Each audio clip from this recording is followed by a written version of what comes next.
మరోవైపు చిత్తూరు జిల్లాలోనూ జల్లికట్టుకు సై అంటున్నారు జనం. ఆంక్షలను ఏమాత్రం ఖాతరు చేయకుండా జల్లికట్టుకు రెడీ అవుతున్నారు.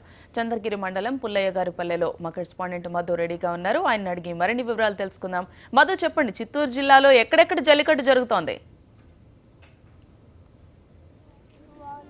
గౌతమి, మనం చూస్తున్నాం ఎన్ని ఆంక్షలు ఉన్నప్పటికీ చిత్తూరు జిల్లా గ్రామ ప్రాంతాలు జల్లికట్టుకు సర్వం సిద్ధమైనాయి. పెద్ద ఎత్తున జల్లికట్టు జరుపుకోవడానికి స్థానికులు సంబరాలు చేసుకుంటున్నారు. పెద్ద ఎత్తున ఇప్పటికే ఏర్పాట్లు జరగడం జరిగింది. ప్రధానంగా చంద్రగిరి మండలంలోని రంగంపేట, రామిరెడ్డిపల్లె, పుల్లయ్యగారిపల్లె ప్రాంతాల్లో పెద్ద ఎత్తున జల్లికట్టు జరుగుతుంది. దీనే ఈ ప్రాంతంలో పశువుల పండుగగా భావిస్తుంటారు. మనం ప్రస్తుతం పుల్లయ్యగారిపల్లెలో ఉన్నాం. మనం చూడొచ్చు ఎంతమంది, చాలా మంది వచ్చారు ఇప్పటికే.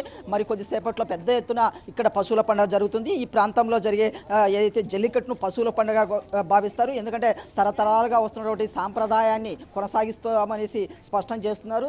ఆంక్షలు విధించడం సమంజసం కాదు. మేము ఎలాంటి బెట్టింగ్లు, ఇలాంటి కార్యక్రమాలు కాకుండా సంతోషంగా పశువులకు పూజ చేసి ఆ రోజు వీధుల్లో వదలడమే తప్ప ఇది బెట్టింగ్లకు, ఇలాంటి కార్యక్రమాలకు సంబంధం లేదని చెప్తున్నారు. స్థానికులు ఉన్నారు, వారితో మాట్లాడించే ప్రయత్నం చేద్దాం. ప్రస్తుతం మన పుల్లయ్యగారిపల్లి ఉన్నాం.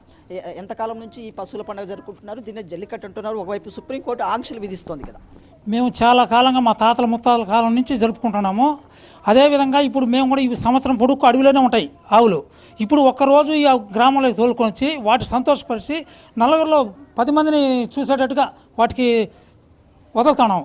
దాన్ని ఎవరు అడ్డగించినా కూడా మేము నిలిపేదేమో లేదని మేము చెప్పుకుంటున్నాం. అది మరి కొంతమంది వారితో మాట్లాడి ఎంతకాలం నుంచి జరుపుకుంటున్నారు? ఇది ఏమైనా బెట్టింగ్కు అట్లా అవకాశం ఏమైనా ఉంటుంది? బెట్టింగ్లకు, పందాలకు ఇది ఆస్కారం లేదండి. ఇది మామూలుగా సంక్రాంతి అంటేనే మామూలుగా రైతులు ఇంటికి ధాన్యం అంతా వస్తుంది. మామూలుగా పశువులు అంతా అడవుల్లో ఉంటాయి. అందరూ తోలుకొచ్చి ఎక్కడెక్కడ ఉండే వాళ్ళంతా ఈరోజు మా ఊరికి వస్తారు.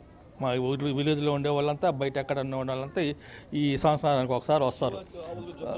జబ్బులు రాకుండా వీటిని మేమేమి హింసాత్మకంగా కానీ పందాలుగా కానీ ఉపయోగించలేదు. అంతా ఒక గ్రామం అంతా ఒక కలిసికట్టుగా ఒక ఆనవాయితీగా దీన్ని జరుపుకుంటూ వస్తున్నాం అంతే. ఎందుకు పలకలు పట్టుకోవడానికి యువకులు ఎక్కువ ప్రయత్నం చేస్తుంటారు? రక్తం వస్తుంది, దెబ్బలు తగులుతాయి, ఇట్లాంటివి అన్నీ తెలుసు. మందు తాగితే లివర్ దెబ్బతింటుందని తెలుసు, ఆరోగ్యం దెబ్బతింటుందని తెలుసు. కానీ మందు తాగడం లేదు కదా, నిలపలేదు కదా. ఇది అంతే. ఆ ఉత్సాహం ఆట అలాంటిది. ఈ పండుగ అంటేనే ఆ ఉత్సాహం అన్నమాట. అంది మొత్తం మీద స్థానికులు చెప్తున్నారు ఖచ్చితంగా ఉత్సాహంగా చేసుకుంటారు. కొంతమంది మహిళలు ఉన్నారు, వారితో మాట్లాడించే ప్రయత్నం చేద్దాం. ఈ రోజు ఏమేమి కార్యక్రమాలు నిర్వహిస్తారు, ఎలా ఎంజాయ్ చేయబోతున్నారు? ఆవులకు పూజ చేసి పొద్దున అందరూ ఆడపిల్లలు స్నానాలు చేసి కొత్త బట్టలు కట్టుకొని, అలాగే ఆవులకు కూడా పూజ చేసి అలంకరించి వెళ్తారు. అది హంగామా అందరూ వస్తారు. చుట్టుపక్కల ఊర్లోళ్ళు కూడా వస్తారు. ఊర్లో ఆడపిల్లలు బయట ఎక్కడున్నా కానీ వస్తారు. అందరూ మంచిగా చేసుకుంటాం. మేము చిన్నప్పటి నుంచే చూస్తున్నాము. మేము కూడా హైదరాబాద్లో ఉంటాము.